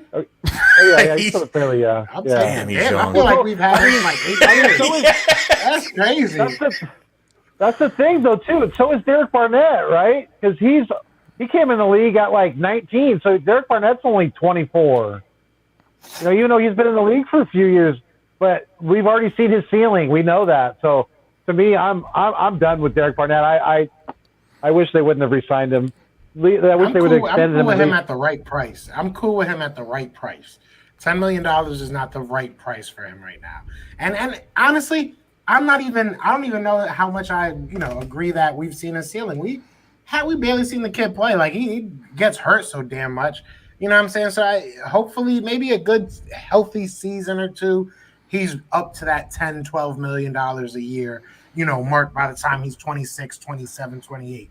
Maybe that happens for him. And realistically, if you look at pass rushers, outside of obviously the freaks that just come in out of the draft and go crazy. Right. Usually it takes pass rushers a good amount of time to become elite. You know what I'm saying? It usually happens around 26 to 29, 30. That's really their prime. Even offensive linemen, like, it's a more mental game. So, it gets better with experience. So I think he might not have seen his potential, but we shouldn't pay him like he has. You know what I'm saying? Like, we definitely shouldn't be giving him money like he's reached a potential, because he hasn't. So I'm not, totally out on him, but I'm out at this price. For me, it's a no, dog. Like, not at this price. Not at this price. Yeah.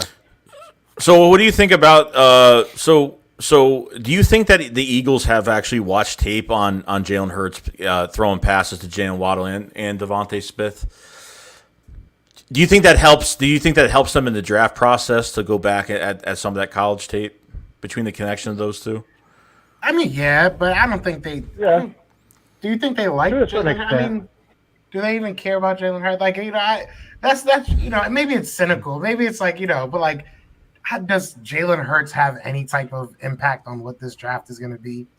Like last year we drafted a quarterback and told our quarterback that we were going to draft a quarterback. I don't think, I do think that they watch that tape, but I don't think they watch that tape and say, look how our quarterback looks with this wide receiver, we should get him. You know what I'm saying? Like, yeah. I think if they think that he's going to be a good player, then I just think our front office are idiots, to be honest. I'm like, I hate to be so cynical about it, but it's like, the history of it. If we draft a quarterback in the first round, Howie should be fired on the spot. He shouldn't even be able to finish the draft. Yeah, that's what I'm saying. Even with some of these, just go take ahead. your shit and go, Howie. Just get out of here. The extension is coming, guys. Very, very shortly. It's coming. It's coming. It's close. We have 141 people in the chat, guys. Appreciate everybody being here. If you guys haven't liked the stream, please like the stream. If you guys haven't subscribed to the channel, please subscribe. If you guys haven't checked out Philly, the podcast, and Nest Out West, two Eagles content creators. They bring a lot to the table, guys. If you guys have not, please check their channels out. Link in the description below. What happened? He said, I look like EDP. Don't put that on me, JK. Oh, no. My man's paid $5 to tell me. Why is that? Because of the hat. It's because of the hat. Right? That's racist. Right? Yeah, he's a black dude. Come on, J. Kills. You better than that. My man's paid $5 to tell another man he looks like EDP. Let's think about that for a second. That's hilarious, though. That is actually funny. EDP wishes he looked this good. J. Kills, appreciate the super chat. But I don't think you're right about this, though. I don't think so. He wish he looked this good, So they go to another position. Maybe not for where he's going. I don't know. It's questionable. It's not good. It's not good. No comment. So what do you guys think about the linebacker position? I mean, obviously Davion Taylor, Sean Bradley, you have guys now that have more of an uphill battle with a new gem in Alex Singleton and now getting Eric Wilson on the team. All right, first I want to say, what do you guys think of the Eric Wilson signing, and what are you thinking about the linebacker core as a whole, just the linebacker core in general? I like Eric Wilson. I think he's a very productive player, young, cheap, check. This was a good signing. He might not be the greatest player in the world, but he's going to be productive. And it brings competition. I still don't think it solidifies anything. I think that you still need to go out there and get a good linebacker in the first couple rounds, preferably. So, but we'll see. I think that we got some good players there. So I'm definitely happy about the signing. And I'm definitely excited about Alex Singleton coming back. I think he deserved another chance. Yeah. Yeah, what is 500 call Alex Singleton? Spaghetti arms or something like that? Yeah, I forgot. Yeah. But I mean, I think that we even with signing Eric Wilson, we do need to address the linebacker position going forward, because we really only have Eric Wilson for a year. I'm hoping that he has a good year and we're able to. Because we're going to have some more, we're going to have some more cap space to deal with next year. So hopefully we're able to to re-sign him to a longer contract. But that's where I wouldn't be completely opposed to if Micah Parsons is the best person on the board at 12. I would love that pick. You put him on the field. You put him on the field with Eric Wilson and Alex Singleton. Man, we're gonna have one of the better linebacker corps than we've had in many, many years. Probably going back to like the 90s. Jannard Avery is good. Jannard Avery, though, moving back to linebacker, I think was really smart. I think that's what his original position with Cleveland. I think that was a really smart move because I mean he's kind of small as an edge rusher. He played I think he had one game, he had a couple snaps, and they've been throwing him in here and there, but obviously nothing's really accumulated because of it. But to put him back at linebacker could cover. I mean, definitely. I mean, he's got some coverage skills. I don't think it's elite, but I think you could put him out in coverage if you can. But yeah, I mean, it's the more players, the more competition. Obviously, if we were able to get Jock in this draft, if you're able to get a Parsons in this draft as well, what I mean, then you add to it. Then you got your tone setter at that linebacker position, especially Jock, that has a good balance in coverage and. Oh man, 213 and plays like he's 235. I mean, it's just crazy as of right now. But yeah, I would love to see Micah with Eric Wilson. I think they have differing styles. I would just because I mean Eric Wilson is a very good coverage linebacker, and people are I'm not gonna say he's bad at it because I don't think he is, but people are sleeping on Micah Parsons' coverage abilities. So there you go. You can mask that up right there. But I would love to see Micah Parsons. I've seen far too many Penn State players go to opposite teams. Obviously, my guy just re-signed with the Giants, just got that option taken on, but Saquon Barkley. So I'm tired of seeing my guys in blue go to the wrong team. So hopefully we can snatch up Micah Parsons, make me a happy man. It'll be early Christmas for me. So Chris Sting says, what do you think about Eagles getting Horn and then either staying at second and hope for a good wide receiver or trade up and get like a Terrence Marshall or Bateman or Elijah Moore? Like who's going to be your, like if the Eagles go, say linebacker, oh, that'd be amazing. But if they go linebacker or if they go obviously cornerback in the first round, like, obviously you've heard, that the Eagles have met with Kadarius Toney. The Eagles have met with Terrace Marshall numerous times as well. So what do you guys think? Second round moving up to get a receiver? Yeah, I think it would be a good move. I like Terrence Marshall Jr. a lot at LSU.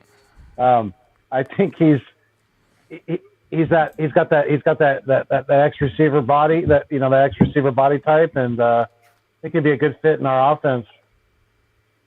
If you're gonna get a wide receiver, I'm down with Terrence Marshall. I'm down with Rashad Bateman if he falls to the second. I don't think he would. Kadarius Toney's a really good option, but if you're going Elijah Mitchell, I'm looking at Rondale Moore. If you're gonna go get a 5-0 guy, anyways, go get the better one. I like Elijah Moore, don't get me wrong, but Rondale Moore, beast. Rondale Moore is an absolute dog. If Rondale Moore was 2-3 more inches taller, like literally, that man would probably be a first top 15, top 20 pick easily. Like that man is electric. So if you're trying to go get a short guy, I'm going to get Rondale Moore. But I don't want a short guy. I'd rather get I'd rather like a Terrence Marshall or Rashad Bateman. I love Rashad Bateman. Like if you're going to move back into the first round and it's going to be for a wide receiver, Rashad Bateman makes the most sense to me. I think Terrence Marshall is a guy you take your chances on and hope that he's going to be there at the second round. I don't know if you want to give up more ass, depending on what it's going to cost. If it's giving up a little something to move up a pick. I'm not necessarily against it, but I think if you're gonna go wide receiver, I think Terrence Marshall, Bateman. I like Kadarius Toney. Those are my top 3 for the second round. What about you, Ness? What are your top receivers in the second, or if you want to trade back up? Like I said, I think Terrence Marshall Jr. is a good route to go. I like Elijah Moore too. Elijah Moore his skill set reminds me a lot of Tyreek Hill. I've said that before. It's I think I think Bateman would be a good pick too. But like Joe said, I don't think he's gonna. I think he's gonna be gone in the first round. I think he's gonna be probably a mid to late first round pick. So Yeah, I mean, Terrace Marshall Jr. would be the route to go. If we're going linebacker or corner at 12, then yeah, the next pick should be an offensive playmaker. I think Sloppy Joe's got the right idea. If I'm at the second round, go get you some Zaven Collins. If you ain't get a linebacker, if he's there, go get you some Zaven Collins. Exactly. He's another guy. So Sloppy Joe showed the super chat. So yeah, good question here. So Sloppy Joe says, who is a player y'all just have a good feeling about that will pop up in the NFL? Mine's Evan Collins. Would love to see him in Midnight Green, not at 12. I'm gonna say Tate Gowan, and that's gonna be like a really deep cornerback guy. But he's probably like a day 3 guy. But I think he's gonna be like a slot guy. Real talk. But I think he's very underrated, to be honest, and I think he has that Philly type mentality, and he follows me on Twitter. So I hope he sees this. If it's my answer, well, go ahead.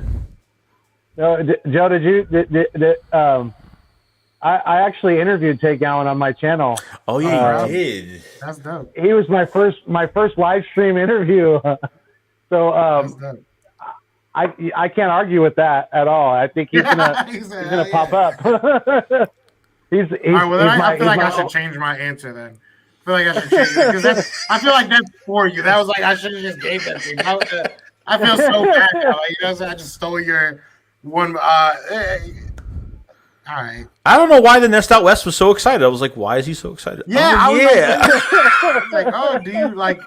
Are you Tate Gowan? Are you? That's my little Imagine brother. he just like ripped his face off. Like, how did you know it was me? Oh man. Yeah, that was good. Now, I mean, look, like, I really want to go. I really want to go early. I want to trade up for that guy. Like, you know what? Like, I don't want to take a chance on development. Like, I want a guy that literally needs very little development, walks into the building and steals the show. I think that's what we all want at the end of the day.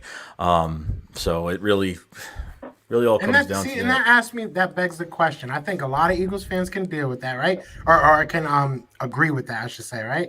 So why would you want someone like Kyle Pitts that you don't even know what position he's going to play at the next level? I mean, the like lore about him is that you can move him anywhere, right? And the last person that was like was Jabril Peppers. I'm not going to say he's going to suck. I do not think Kyle Pitts is going to suck. And I know I'm probably going to lose subs from this, but I do not think Kyle Pitts is going to suck. I just do not. I can't put a top 10. Hold on. I want to put you in the spotlight.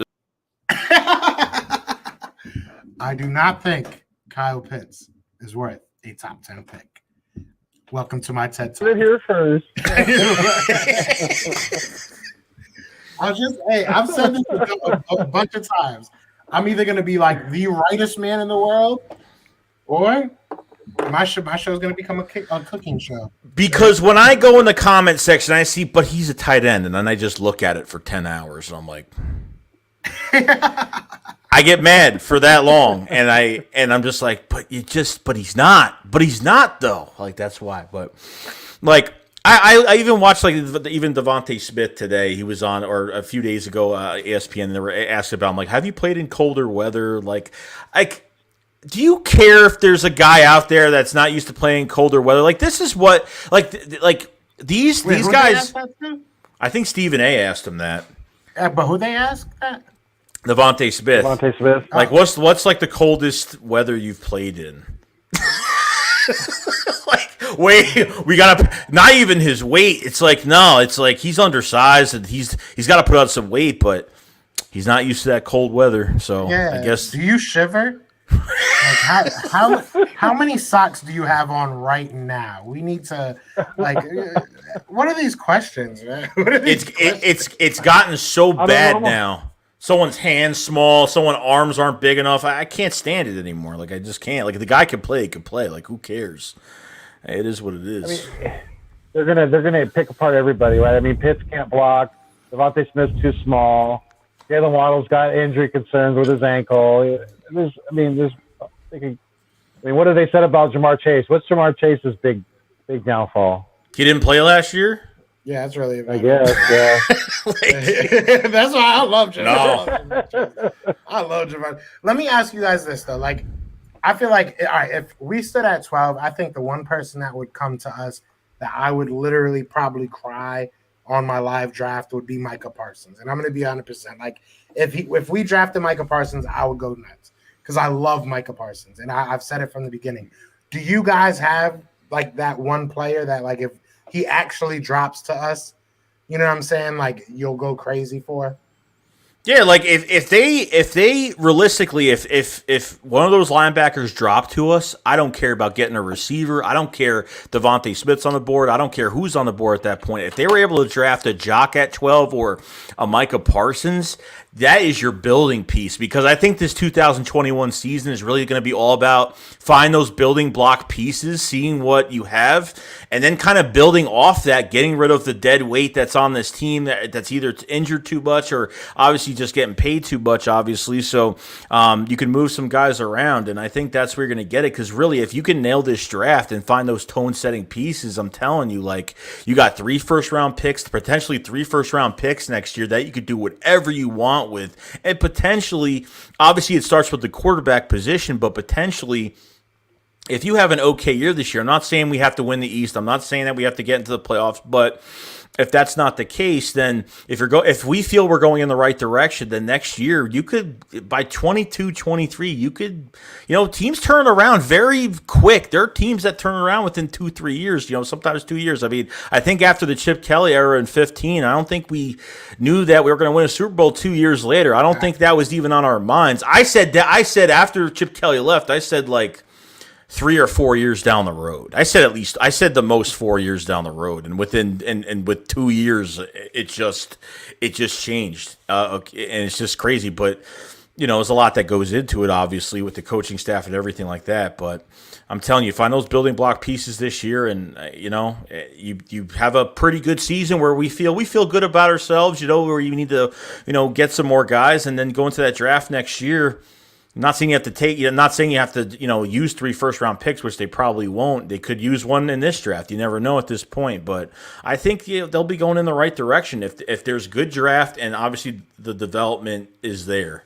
So, I mean, I'm with you guys. I think linebacker is the top of my list when it comes to that. But I think my brain is kind of it knows that now it's not like a realistic pick for Howie in the first round, because we just know that he absolutely does not value linebacker at all. So it's like I think if we stay at 12, and if either Kyle Pitts or Jamar Chase were to fall to us and we were to get them, I think I would be very, very, very, very excited about that. Yeah. Jay kills the super chat. Jay kills the super chat. So JK, bro, nobody's talking about Ebar Smith-Barset. That's the wide receiver. I've heard his name. I haven't watched any tape on him. I try to cover as many people as possible, but it's just so many guys out there. It's just when you go to the third, fourth rounds. Yeah, I think that's a wide receiver from small school. I forget the name. Yeah, I could be wrong though. There's too many people. There's too many people in this draft. So who are you looking for? So obviously it's before the draft right now. So who are you looking for, like offensive? Pick one guy from offense and one guy from defense to have a really big year. Who you think will have a pretty good breakout year this year on the roster? Yeah, right now. Defensively, I'm gonna go Slay. And that might be an easy pick, but I don't think it should be. I think Slay is honestly going to really take over this year. I think that this year is going to be the year that, like, if we do draft a young cornerback especially, I think it gives him, like, a sense of purpose. Obviously, he has a purpose when you get paid, but you're getting paid a lot of money this year because of that reconstruction.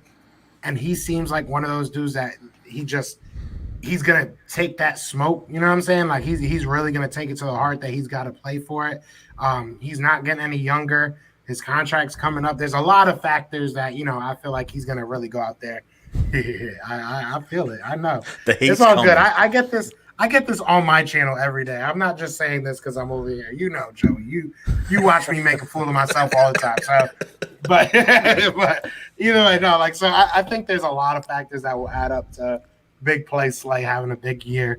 Offensively, I'm gonna go Homer here, and I'm gonna go with Miles Sanders. I think Boobie's gonna finally get a chance to be Boobie Sanders. I think you're finally gonna get those Run Boobie Run t-shirts going, because that's the thing. Him and his mom made Run Boobie Run t-shirts, and they couldn't even put them out because guess what? We didn't run Boobie Run. We didn't run them once. So it's like, so I would love for those shirts to become popping. So, I think this is the year that, he actually gets a chance to be that number one guy, show that he can maybe stay healthy. So I'm going to go with him. Nest? I can't hate that at all. I mean, those are definitely some good choices. I think defensively, I think Eric Wilson is going to come in and be the captain of the defense. As far as being in the middle of the field and commanding a lot of respect from some of these younger linebackers, especially. But on offense, I was gonna say Boobie as well, but I'm gonna go Jalen Reagor. I'm gonna say Jalen Reagor is gonna have a breakout year. I think Sirianni and Steichen are gonna get him on the right track as far as get some of his lackadaisical route running cleared out of the way, and get him more in open space, get him the ball and able to use his speed and his big playability, things like that. So I'm gonna go Jalen Reagor on offense. Yeah, I'm just gonna say Miles Sanders as well on offense, just because like last year I said he was gonna have 1,000 yards last year, and unfortunately, not helping Carson out in this offense with no run game to the point where it was either like 5 snaps, maybe even less, or they would have a good run game in the first half and then kind of just drive away from it in the second half of games, which really just made me angry. So defensively, I'm looking at Kevon Wallace right now because I really want him to step up, and I really want to be that in-the-box safety, physical safety, and really step up, and really he gets his chance this year. And, obviously you signed Adams, the backup veteran that we signed from the Buccaneers, and, you have Anthony Harris as well, so a very good safety as well. So I want to see what Kevon Wallace does. I mean, I know he's moved around, even at Clemson. I think he moved around a little bit, but wherever they wanted to put him. I mean, obviously after Malcolm Jenkins left, I mean, Malcolm Jenkins covered up a lot of Band-Aids on this defense. I mean, whatever team, like scheme-wise against an offense, like it doesn't matter who we would have him cover. Like, when Malcolm Jenkins was on the field, you didn't worry about the defense on game day. You knew they were prepared. You knew they were ready mentally from Malcolm Jenkins. And unfortunate, we're trying to find that voice on defense. And I'm hoping that maybe Kevon Wallace could be that voice. I don't know, maybe not. But you never know. So those are my two going into it. But we have to find somebody that's going to, because like you brought up Malcolm Jenkins, we got to find somebody that's going to keep this locker room quiet again. Like when Malcolm was here, we didn't hear all these, rumors and spills out of the locker room until he was about to go. So we need somebody that's going to really just get everybody back on the same page, because I can't do this. I could deal with losing. Like hey, it is what it is. Any given Sunday, but I can't deal with our team just looking bad. That's just not. I can't deal with that. You know what I'm saying? Lose gracefully. So we're gonna go for a few more minutes, guys. Want to go over a few more things, but we'll go for a few more minutes. I appreciate everybody being here today, and especially Nest Out West, Philly Foothills, and Philly the podcast coming on today. So I appreciate you guys being here, making this exciting, and just talking football, because that's all we could do, and have to hold our hands to our chest and make sure our hearts don't pop out, because we need to see what this pick is going to be tomorrow. So. It's finally here, so I'm happy about it, and I hope you guys are excited, because I'm not gonna be able to sleep tonight. Just saying. I'm gonna be thinking about this all night. It's not even gonna be funny. But we got a super chat from Dennis Watson. Did you watch Devonta Smith on Club Shea interview, fellas? He's the most intriguing receiver, especially his mental and physical intangibles. What do you like, Joe? I'll start with you, Joe. What do you think about Devonta Smith, and what does he do on the field that intrigues you the most? Like, what are his best qualities as a receiver? I think Devonta Smith is very explosive. You know, I like his route running. I think he does everything very well. You know, I don't think there's anything that's like, oh my God, he does this so much better than everybody else. I just think he's very good at everything. You know what I'm saying? Which is, you know, very good in itself. You know, I like him. I do. You don't win the Heisman on accident, right? So like, you know, it's hard. It's weird to say because when you watch him, his route running is very, very good, but everybody on that Alabama, they just all ran routes like it was, like, you know what I'm saying? Like it was coming out of their sleep. Mac Jones sucked. So, like, you know, and I think soon we'll realize that, like, once the NFL draft happens, somebody reaches on him, we're going to realize that in the NFL. He's not that great. So I say that to say this, like, he definitely made up for a lot of mistakes that Mac Jones made, whether it's throwing off the back foot. You know, Mac Jones likes to hop and throw sometimes, and it looks ugly, but it works when you have somebody that's 10 foot open. You know, so I think a lot of the same reasons that I like Jalen Waddle are the same reasons I like Devonta Smith. The main thing with Devonta Smith I love is he's never been hurt. I can't remember the last time he's been hurt. I don't know if it was in college. You know, correct me if I'm wrong in the chat and everything. Like, I don't think he's had an injury. So, I mean, and, you know, you obviously had great players around you, but when Jalen Waddle went down, you stepped up. You were great. So those are all things that are very important, you know. And so I think all around, he's just a great all-around player. And he's his best ability right now probably is his availability. Okay. Yes. I mean, yeah. I mean, there's a lot of truth to that. There's a lot of facts he just said right there. Definitely. If I was going to pinpoint one thing, I would definitely say it's definitely his route running, and it's the crispness of his route running, and it's how he's able to. He's very good at selling his routes. You know, he's able to get some of these these defenders on their back. You know, they're on their back foot, and when he's able to do that, you know, he can make a lot. He's gonna make some people look bad in the NFL even too. So, yeah, definitely. Devonta Smith, it's his route running. It's especially for how young he is, you know, and for people question his size, but like Joe said, he hasn't been hurt. You know, he's a tough kid. So, hopefully, you know, as long as he doesn't get drafted by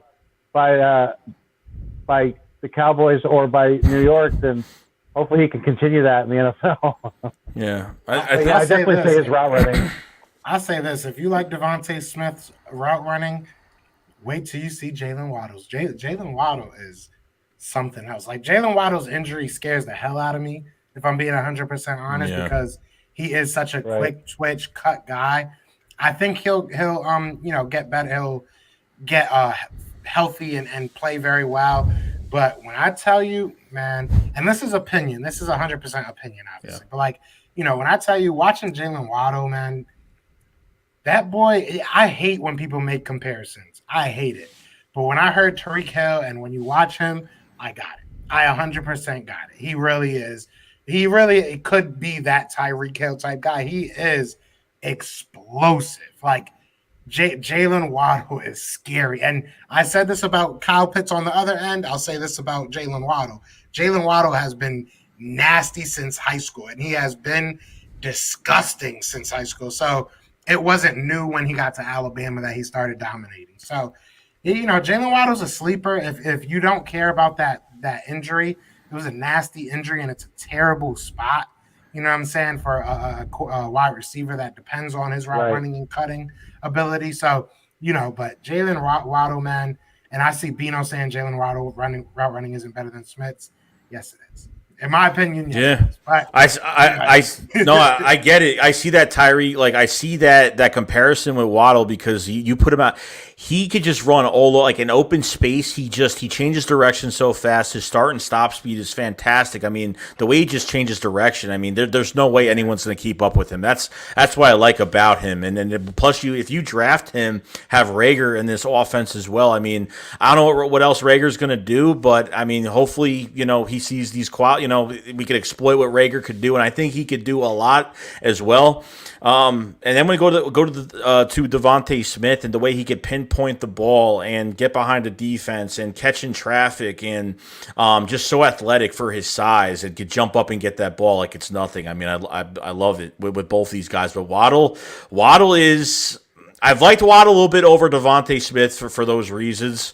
And I understand people always tell us probably, and Joe, you probably heard it the most, and the Nest Out West, you probably heard it the most as well, and probably think, people always say, well, it's just speed. It's pretty much like we're drafting another Jalen Rager at the end of the day. But this is more than that. And Waddle, it is. Like you said, it's not. What scares me about Waddle though is the lower body injury. Obviously, that's really the only thing that about scares Waddle. Me. But Waddle, see, I want to make this distinction because people are saying like it's just speed, it's not route running. It's when you can just like fluently, what I'm saying? When you draw a line, you don't necessarily draw a square and go boom, boom. Like, post routes aren't, a 90-degree angle, right? So like it's how you use your body when you're moving up. And the way that he uses his body, it's 100% speed. Every step is 100% speed. He doesn't lose any speed on any type of route, whether it's an in route, whether it's an in-out route, whether it's like any route he runs, it's at 110% speed. And Devontae Smith is amazing, but he's more technical. With Jalen Waddle, it's just he was born to do it. Like his hips move in ways that they should not move. You know what I'm saying? They really do. Who runs better routes between them two? I say Jalen Waddle. I just think it's more natural for him. Like Devontae Smith is a very technical route runner. He really is. But I think with Jalen Waddle, he like any route he runs is going to be hard for people to keep up with him. He's just so fluent. His hips, man. I've never looked at a grown man's hips, but damn, the way he opens up so quickly. It's scary. It's scary. Yeah, it's crazy. I mean, I think they're pretty similar in skill set with route running, but I'd give the little advantage to Devontae Smith myself. I guess it's personal opinion though. It really is. Yeah. But I get it though. I get it. Like it's hard. I mean, I saw the news today. I saw news today, and I'm telling you, like there was a lot of news on Jalen Waddle today. The teams are hearing that there are teams out there like the Cardinals might be moving up to get a receiver. The Cardinals have been connected to Jalen Waddle as well. But if we got Jalen Waddle, I'm perfectly fine.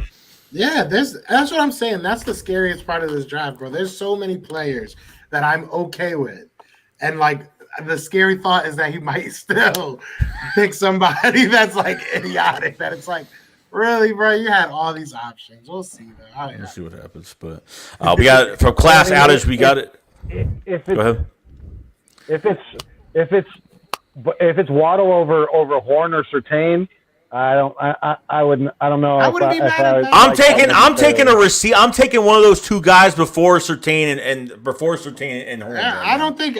Horn and Surtain are positional needs. You know what I'm saying? Like I don't think they are better talent than any of those wide receivers. To be honest, I think 3 wide receivers are better than those two cornerbacks, and 2 linebackers are better than those 2 cornerbacks. Yeah. So then you guys think that we can address the outside corner position later on in the draft? Then definitely. Yeah, it goes towards late third. We need somebody on the outside opposite of Slay. Kelvin Joseph. Those 2 corners from Georgia. Are really Tyson really Campbell good. And Stokes. Yeah. And then you have Kelvin Joseph from I think Duke. I want to say he came from or some blue team. I can't remember. But blue team. you got a lot of good cornerbacks in this draft. Like there's so many ways he can go right, and I'm so scared for him to still go wrong. It's gonna happen. Yeah, It's scary. It is. Yeah, I think the corners can go at least. They stretch out past the third round to probably the fourth round, where there probably agree. dips after that. Oh yeah. I mean, it goes pretty deep. So I mean, really, I'd rather draft some guys to develop. Jonathan Gannon is known for developing corners very well. I mean, you had a guy like yeah, I mean, you have him. I mean, there's so many. Asante Samuel's another guy as well. Yeah. Everybody talks about. So you got to look at that. Does he fit the scheme? I think that's the big question with him. But developing cornerbacks is his thing, and I'm totally fine. You know what's good about this coaching staff, that even offensively too, like even Shane Steichen, the offensive coordinator, like they haven't just been like they've been wide receiver coaches, they've been quarterback coaches. Like I like that they've done everything. They've pretty much coached on the offensive side pretty well. You know, there's a lot of good things to take away from it, and I think and even that I will always remember that tweet from 2019 with Nick Sirianni. And one of the Colt beat writers put that online, and he actually yelled at one of his players and cursed at one of his players for not knowing the playbook. You know what I mean? When Sirianni says, I don't want to do those banana routes, when he talked about those banana routes, and he said, I want to stick your foot in the ground, and you know what I mean? I like that. That means I know this guy wants to get this, wants to get that really quick screen game, like big explosive plays. You get Jalen Waddle, Devontae Smith in this draft, you're gonna have that. You're really gonna have that with Dallas Goedert, with Jalen Reagor, and you're gonna have that on this team. I don't know who's gonna play the slot. You could have Greg Ward. I don't know what's gonna happen there, but Reagor in the slot, or move Reagor to the slot as well. Yeah, you could do that. I mean, it depends what they do. Yeah. I mean, it depends. I mean, you got to give these other guys a chance too. Like, the competition in camp's gonna be ridiculous with this wide receiver core. I mean, they draft a receiver, it's gonna be nuts. Like this receiving core. Plus, we're gonna have a normal off season. We're not gonna be dealing with virtual everything this year, and we'll have a few preseason games. We could see what we're looking at here, and obviously Howie Roseman's in charge of the final roster cuts, but we'll see when that time comes. But I think. We just got to pray and hope for tomorrow. We just got to pray and hope. I really don't know what's going to happen, but I'm hoping for the best. That's all. It's going to be interesting at the very least.